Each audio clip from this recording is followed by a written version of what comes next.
Bom dia a todos e todas que nos acompanham em mais uma entrevista ao vivo aqui na página do Diário dos Campos.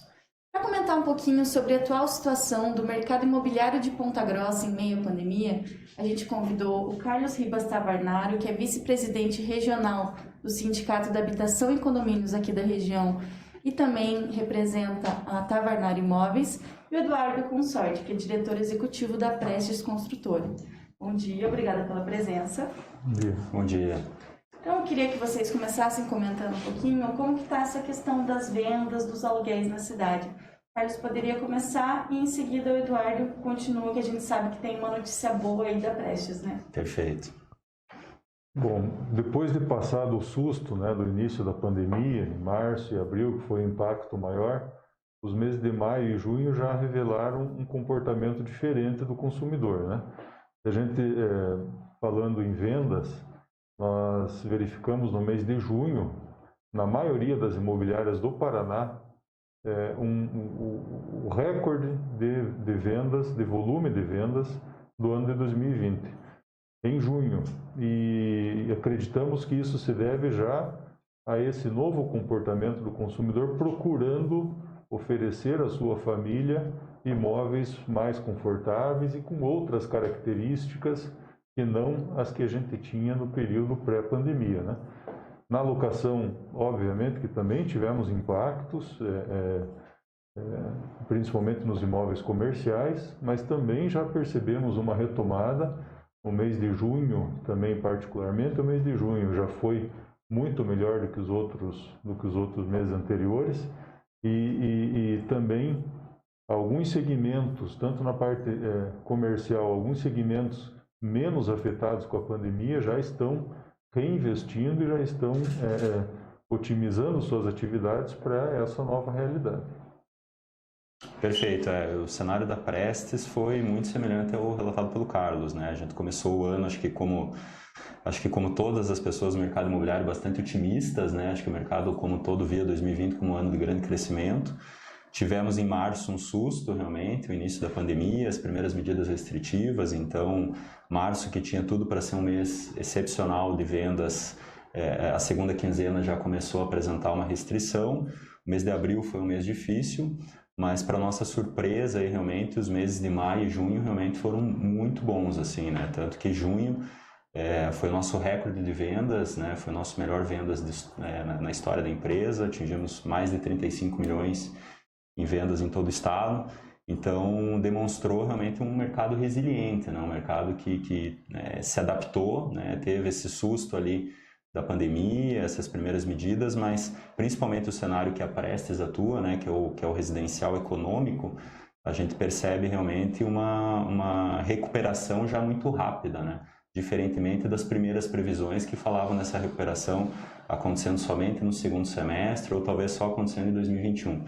Então, o mês de junho realmente consolidou um primeiro semestre que foi 65% comparado, maior comparado ao mesmo semestre de 2019. Carlos comentou que esse mês de junho teve um resultado melhor até do que os meses anteriores à pandemia. E o Eduardo comentou que o mês de junho foi o mês recorde da história da Prestes em vendas. Nesse período da pandemia, o pessoal tem costumado ficar mais em casa, aproveitado mais as suas residências. Pode ser que esses dois fatores tenham relação para esses resultados positivos? Sem dúvida. Os fatores que levaram o público a essa queda nas vendas nos meses de março, abril e maio, principalmente março e abril, o primeiro fator foi, de fato, a incerteza sobre o futuro, tanto da parte financeira quanto da parte familiar, A incerteza gera uma retração do público.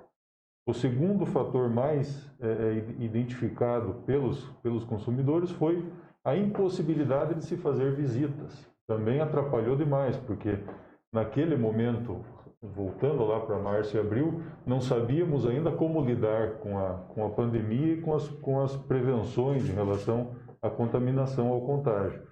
E a partir daí de maio e junho já os processos, os procedimentos começaram a ficar um pouco mais naturais para nós, as visitas aumentaram. O fato dos consumidores terem ficado em casa com mais tempo para ver imóveis, mas principalmente identificando novas necessidades, né? E aí a gente pode elencar duas que são fatais para essa mudança no comportamento. A busca por um imóvel maior para a família. Aí a gente fala em maior, já deriva para uma cozinha maior, porque eu estou ficando em casa, eu já faço o alimento para a família, em vez de alimentar fora, e o maior volume de quartos ou volume de cômodos na casa para separar o espaço de estudo dos meus filhos e também o meu espaço de trabalho em home office. Então foram duas necessidades criadas quase que de imediato, que agora estão tendo um reflexo nas vendas, né? Uhum. Nós percebemos na Prestes exatamente o relatado pelo Carlos, assim, a busca pelo imóvel primeiro. Acho que esse reflexo que teve nos meses de maio e junho, eu acho que foi até essa, vamos dizer, uma segunda onda ali, né, após a pandemia, que é essa preocupação com o lar, né? O lar, acho que já era um objeto de desejo para a maioria das famílias brasileiras, a sua casa própria, e no momento que isso se torna realmente o seu refúgio, né, todas as pessoas tiveram que recorrer às suas casas, né, para ficarem mais seguros, enfim, identificou-se ainda mais forte essa necessidade. Então, acho que o que a gente percebeu realmente, principalmente no mês de junho, nesse recorde, foi isso. Talvez aquelas pessoas que nem buscavam imóvel resolveram buscar em razão do cenário. E como o Carlos muito bem falou, a qualificação do imóvel realmente é um item preponderante agora na decisão. Então, a Prestes ela procura atuar sempre com sacadas espaçosas. A gente percebeu que isso foi um item e que se tornou um diferencial ainda maior na decisão, porque é um espaço onde as crianças podem brincar, onde o pai de família pode fazer como home office, enfim, ele se tornou um espaço dentro da casa multiuso, né? Os condomínios também, as áreas comuns dos condomínios serem abertas, serem amplas, também se tornou um fator de decisão na compra.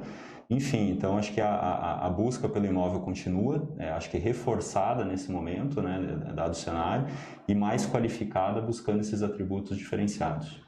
E é interessante, Milena, que a Prestes trabalha com Minha Casa Minha Vida desde o começo até, e vai um degrau acima, até a Minha Casa Minha Vida. Mas a gente percebe no mercado que essa necessidade, essa demanda por um imóvel maior, ela acontece desde o cliente baixa renda até o imóvel de luxo. Todo ser humano que está passando pela academia, pela pandemia, desculpe, está sentindo a necessidade de ter um lar mais confortável para sua família. Seja ele em qual faixa de renda ele estiver. Sabe? É bem interessante.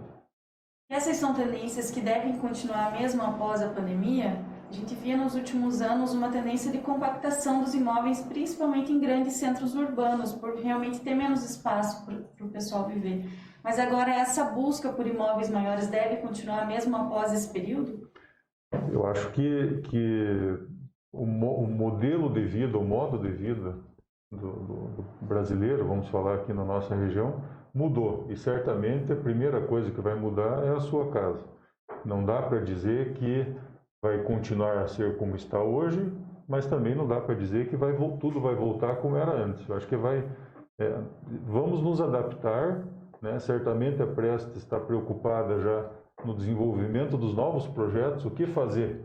Atender essa demanda de agora ou atender uma demanda que a gente já tinha? Ou vamos fazer um misturado, um mix de pontos que atendam essas duas realidades? Eu acho que é por aí, buscando esse equilíbrio, mas certamente muito do que a gente está vivendo agora vai ficar. Eu acho que essa questão, principalmente do home office, ela veio para ficar. As tecnologias estão funcionando, né? Todas as tecnologias. Comentávamos agora há pouco sobre a assembleia virtual. A Prestes reuniu mais de 1.000 pessoas numa assembleia de entrega. Então, por que reunir 1.000 pessoas num lugar só, hoje em dia, com trânsito, com todos os riscos, se a gente pode fazer isso de forma virtual, mais econômica e às vezes até mais confortável, né? Então, muitas soluções que vieram da pandemia certamente serão levadas à prática depois, né? Perfeito. Essa necessidade de adaptação realmente, seja para o digital ou seja, para requalificação do imóvel, a gente percebeu também muito rápido, né? A gente já tem projetos que a gente já está readequando para futuros lançamentos, entendendo realmente essa demanda. A gente deve ter no segundo semestre agora um lançamento em Curitiba e a gente tem outros empreendimentos a lançar a partir de 2021 em Curitiba, e a gente já está estudando realmente uma adaptação da planta, visando um espaço ali que possa ser usado como home office, enfim, entendendo que é uma tendência que veio para ficar, como o Carlos bem falou. Acho que por exemplo, na Prestes também, olhando pelo lado da nossa empresa, os nossos colaboradores, de maneira muito rápida, se adaptaram ao home office. A gente percebeu ganhos de produtividade, a gente percebeu que as pessoas realmente estão mais focadas, as reuniões são mais objetivas. Então, acho que tudo isso deve ter sido uma tendência realmente em todas as empresas. Então, a gente imagina realmente que deve ter um estímulo até por parte das empresas pela prática do home office. Então, isso reflete também no imóvel, né? Que tem que se adaptar para poder atender essa demanda. Diário dos Campos conseguiu alguns dados sobre o ITBI, que é o Imposto sobre a Transmissão de Bens Imóveis, ou seja, aquele tributo que incide sobre a compra e venda de imóveis. Através desses números é possível medir um pouquinho a temperatura do setor. A gente percebe que mesmo com uma recuperação de 33% de maio para junho, no acumulado do ano, o primeiro semestre ainda acumula uma queda de 14%. 14% desse tributo deixou de ser arrecadado em comparação com o ano passado. A que se deve isso, considerando que a gente está tendo essa recuperação do mercado? Ainda é por conta das vendas estarem abaixo do que era visto anteriormente? Ou teve alguma diferença na precificação desses imóveis nesse período? Eu considero que você está analisando um macro período de 6 meses, e de fato esse período do primeiro semestre ele foi pior do que os semestres anteriores, não há dúvida disso. A recuperação que a gente percebe, ela é muito pontual nos meses de junho, no mês de junho, e ela é um indicador de que daqui para frente vai melhorar, porque há uma mudança no comportamento do consumidor. Mas eu concordo com esse número, que eu acho que está refletindo exatamente o que foi o nosso primeiro semestre, que não foi ruim, não foi bom, foi aquém da expectativa em razão da pandemia. Além do fator venda, que influenciou nesse volume de ITBI inferior, há também aquelas pessoas que já compraram o imóvel e deixaram de registrar, porque muitos contratos são feitos particularmente e, em razão da pandemia, em razão de uma retração econômica, ele deixou de fazer o registro, deixou de fazer a escritura e vai deixar isso para um momento que esteja mais folgado financeiramente, né? Então, eu vejo com naturalidade esse número. Eu concordo e vejo, acho que o cenário da Prestes relacionado a isso é que muito também o processamento, por exemplo, da guia de ITBI, quando a gente finaliza um contrato de compra e venda, ainda tem alguns trâmites até essa emissão da guia, né? Então, porventura, esse resultado de junho, talvez ele não impactou ainda tão positivamente na própria emissão das guias de ITBI. Talvez exista um reflexo já a partir do mês de julho e realmente isso se recupere. E como o ITBI, né, como o Carlos bem falou, ele é um cenário, ele demonstra o mercado imobiliário de forma geral, né? Ele traduz realmente esse primeiro semestre que, apesar de uma recuperação nos últimos meses, ele passou realmente uma queda ainda bastante acentuada em março e abril, né? Desde o início da pandemia, vem se falando em uma crise econômica gerada por conta das medidas de combate a ela. Quando a gente fala em crise econômica, muitas pessoas imaginam uma queda de preços geral. No mercado imobiliário, a gente vai poder sentir isso daqui para frente? Como que os preços devem se comportar? Pontualmente, alguns imóveis sofrerão queda, provavelmente, de vendedores que têm seus negócios passando por dificuldade, e esses certamente vão ter que baixar os preços para fazer uma liquidez rápida. Mas, num ponto de vista um pouco mais macro, o preço dos imóveis ele é regulado pela oferta e pela demanda. Se a gente está verificando agora um aumento pela demanda, uma movimentação maior dos consumidores em busca de outros imóveis, certamente o preço vai acompanhar e vai aumentar. Não é uma sinalização de que teremos um aumento brusco e rápido. O mercado ele evolui com uma certa lentidão nessa subida de preço, Ainda passamos por um período de retração econômica, a economia não está recuperada, então baixa dos valores muito pontualmente. Eu penso que uma ou outra situação, mas no geral a tendência é de valorização, pequena, mas é de valorização. Pelo menos eu penso assim, com certeza. Exatamente. A forma como a gente atua, que é a comercialização dos imóveis em planta, né, na Prestes, durante a obra, é muito raro realmente ver uma movimentação, como o Carlos falou, seja para aumentar muito o valor ou reduzir muito o valor, né? A tendência é que isso se mantenha numa curva crescente ao longo do tempo. Os nossos empreendimentos, né, a gente estava comentando há pouco, a gente está entregando 2 empreendimentos super relevantes aqui em Ponta Grossa, um no Jardim Carvalho e outro no Oficinas. São empreendimentos que estão basicamente 100% vendidos, a gente vai entregar no mês de setembro eles 100% vendidos. Então a gente não percebe uma necessidade nem pelo aumento e nem pela redução realmente. A gente acredita que a movimentação do mercado deve ser mais natural, até pela própria, né, no nosso caso, no cenário econômico, pela própria limitação do poder de compra da pessoa, né? A gente percebe hoje já algumas medidas da Caixa e anúncios aí do Ministério do Desenvolvimento Regional relacionado à redução da taxa de juros. Isso vai trazer para os clientes ainda condições melhores para aquisição aí nos próximos semanas, meses, enfim.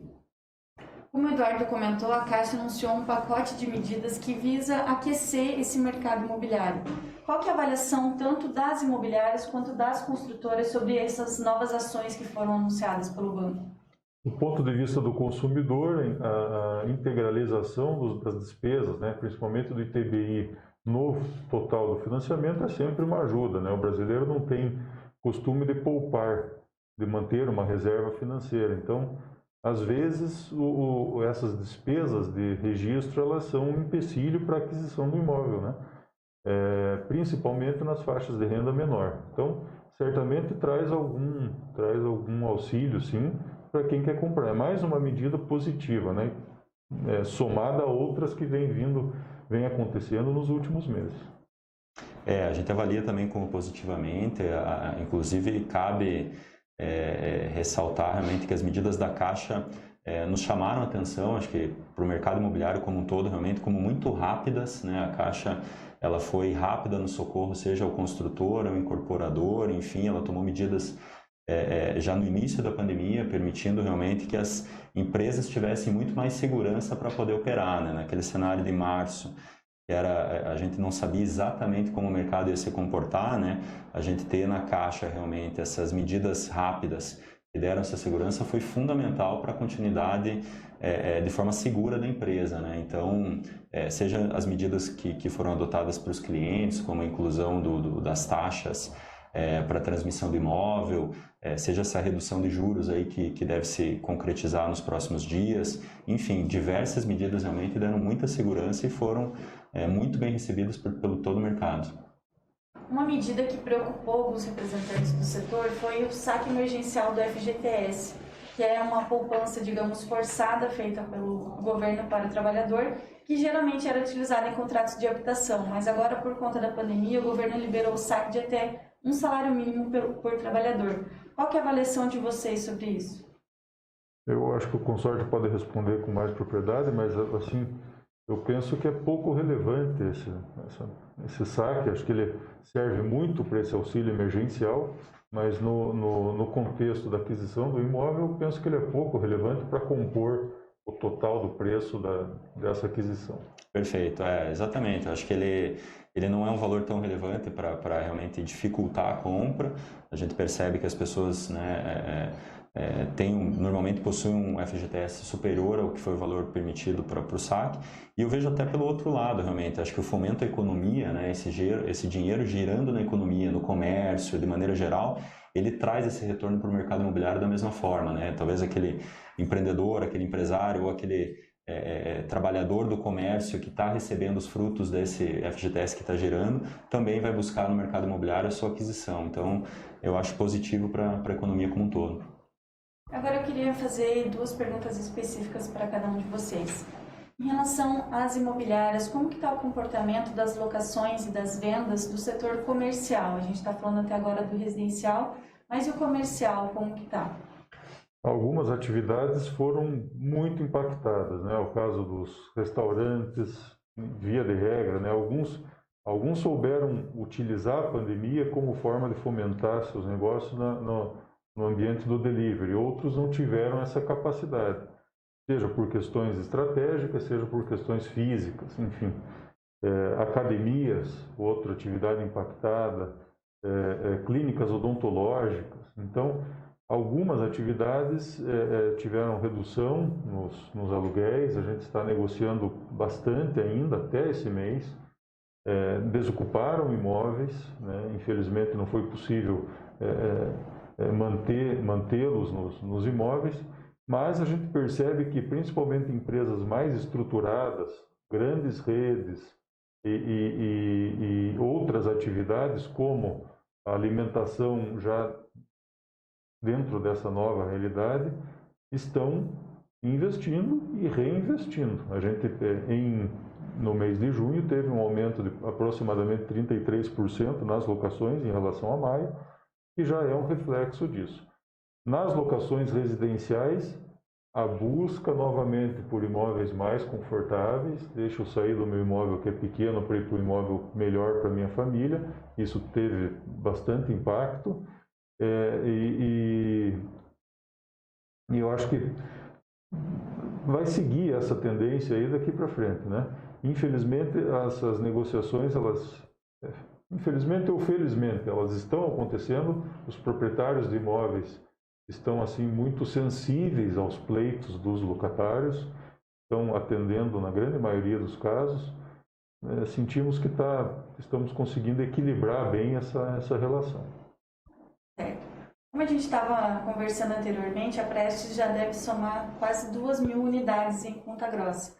Queria que você comentasse um pouquinho sobre a distribuição dessas unidades e dos condomínios, quais bairros que têm recebido investimentos, quais que devem ser feitos daqui para frente. Perfeito, Milena. Dentro da estratégia da Prestes em Ponta Grossa, né, desde 2016 que a gente mudou a sede para cá, a gente enxergava todo esse potencial em Ponta Grossa e Ponta Grossa ela tem uma característica bastante regionalizada nos bairros, né? A gente percebe que as movimentações entre bairros pelas famílias elas são reduzidas. O pessoal, digamos, da Nova Rússia não quer mudar, por exemplo, sei lá, para o Jardim Carvalho. Então, dentro da estratégia da Prestes, a gente procurou colocar os nossos empreendimentos de maneira bem diversificada na cidade, tendo apartamentos e casas partindo, né, desde o segmento mais econômico, aproximadamente 115, 120 mil reais, até apartamentos hoje na casa dos 230 mil, né, em bairros diferentes na cidade. Então, a gente vai completar realmente até o final do ano pouco mais de 2.200 unidades entregues. Então, a gente faz até uma conta dentro da empresa que nos dá a relevância disso, a responsabilidade que a gente tem em Ponta Grossa. A gente fala que em aproximadamente, que até o final do ano, aproximadamente 1 a cada 60 pontagrossenses vai morar no imóvel da Prestes, né? Então, isso demonstra realmente a relevância que a gente atingiu no mercado, né? Entregando imóveis de qualidade. A gente tem 4 empreendimentos já entregues em Ponta Grossa, está entregando mais 2, tem mais 4 em fase de obra, temos um lançamento confirmado aí no segundo semestre já para ocorrer. Enfim, Ponta Grossa nos recebeu muito bem, a nossa matriz está aqui, e é um mercado realmente que, por mais que passou por essa oscilação, a gente percebe que no segmento econômico ainda tem uma demanda muito forte, né? Enfim, então é um cenário muito positivo e a gente está super feliz com o nosso resultado aqui em Ponta Grossa, assim como em outras cidades no Paraná. Quando a gente fala em mercado imobiliário, além de habitação, há também a questão do investimento. Muitas pessoas compram imóveis não apenas para morar, mas também para alugar, para alocar e fazer disso uma renda. Qual que é o perfil dos compradores de imóveis hoje em Ponta Grossa e qual que deve ser a tendência daqui para frente? Compensa mais alugar, comprar um imóvel? Como fica essa questão? Com essa redução das taxas de juros de praticamente todos os bancos, né, mas principalmente da Caixa Econômica, que é o grande player nessa área, e na outra ponta um resultado ruim, tanto de investimento em ações na Bolsa de Valores, como o próprio investimento financeiro em aplicações financeiras tradicionais, o mercado imobiliário se torna um dos principais alvos desses investidores. Seja o pequeno investidor, que vai comprar um lote de 40 mil para revender daqui a pouco, ou para desenvolver alguma coisa, seja um investidor que vai comprar um apartamento da Prestes para alugar, que está tendo uma ótima rentabilidade mensal, seja um investidor que vai comprar um imóvel de 10 milhões de reais comercial para alugar para uma grande empresa. Então, a atmosfera atual, né, de baixa taxa de juros para aquisição e de baixo retorno de investimentos na área financeira tem alavancado também, tem ajudado tanto nesses resultados que a gente espera daqui para frente e principalmente agora nesse último período. Ponta Grossa ainda tem um fator extra que é a agricultura, né? É uma cidade alavancada muito pela economia, pelo agronegócio, então também esse dinheiro está circulando nos imóveis, com certeza. Exatamente, a Prestes ela atua, a nossa operação está toda voltada ao cliente final, né? Aquele cliente que busca realmente a aquisição do seu primeiro imóvel, enfim, de sair porventura às vezes numa locação, mas a gente percebe realmente, como o Carlos falou, até essa busca pelo investidor, né? Hoje a nossa operação, a gente tem aproximadamente 80% a 85% das vendas destinadas, né, ao cliente final, mas hoje 15% a 20% giram para investidores, né? Inclusive a gente criou alguns estímulos recentemente, a gente criou um plano safra na empresa, visando realmente o produtor rural que tem esse dinheiro do plano ali da safra realmente e não sabe hoje onde investir, porventura não tem uma condição de investimento desse recurso atraente no mercado financeiro, enfim, e enxerga no imóvel a segurança e a rentabilidade que ele busca. A gente tem alguns investidores realmente diversificando, tirando dinheiro de aplicações e trazendo para o imóvel, e acho que isso também é favorecido a gente vê que os imóveis entregues pela Prestes em Ponta Grossa também tiveram uma curva de valorização acima da média do mercado, né? A gente tem um caso aqui que é o Vista Oficinas, que foi um empreendimento entregue há aproximadamente 1 ano e meio, 2 anos, que tem taxas de valorização bem altas, assim. Então isso a gente percebe que o investidor tá vendo também, sempre vai existir, né? Sempre tem a demanda pela locação futura, enfim. Então o investidor busca isso e traz no imóvel, investe no imóvel para ter esse seguro realmente acho que até para esse cenário de instabilidade o imóvel se torna um investimento seguro, né? Para a gente finalizar, ambos comentaram que o mercado imobiliário apresentou uma recuperação mais rápida do que o previsto. É esperado agora que essa curva continue a crescer ou que haja uma estabilização? Eu penso que essa curva deve continuar. Como o consórcio disse, a Caixa deve anunciar também mais medidas positivas para o setor. Os empreendimentos estão com condições adequadas a essa nova realidade, condições comerciais. Temos casos, acho que até a Prestes também, de postergar a primeira parcela do financiamento, se dá uma pequena entrada e vai pagar daqui 6 meses já, para que a pessoa consiga adquirir o seu imóvel sem descapitalizar nesse momento. Então, todo o cenário está favorável para a aquisição. Preços ainda de crise, vamos dizer assim, financiamento baixo, uma necessidade de ir para um imóvel melhor, maior, então tudo está conspirando a favor do mercado e, como eu disse já na semana passada, a curva esperada de crescimento, de retomada aqui para a nossa região deverá ser em V, como estão profetizando aí, e se depender do mercado imobiliário, assim será. Nós acreditamos da mesma forma. Acho que o cenário do mês de junho, claro, foi um recorde, foi acho que uma demanda que porventura veio reprimida ali, talvez no mês de março, no mês de abril, mas a gente vê um viés de crescimento também para o segundo semestre, né? As condições de financiamento, né? O apoio aí pelas instituições financeiras, principalmente pela Caixa. Um cenário realmente também da pandemia já, vamos dizer, mais bem resolvido. A gente já sabe realmente, já existe esse novo normal, né? As pessoas se adaptaram com muito cuidado, mas enfim, a gente enxerga que sim, que deve continuar, né? E como eu falei no início, a expectativa desde o início do ano já era por esse crescimento. Então acho que ele teve esse momento que deu um pause ali, que ele esperou, e agora esse cenário deve continuar de maneira bem significativa no segundo semestre. A gente agradece a participação de vocês, muito obrigada por aceitar o nosso convite. Agradecemos também a quem nos acompanhou até aqui, lembrando que a entrevista fica salva aqui no nosso Facebook, no nosso site e também disponibilizada no nosso canal do YouTube. Até a próxima!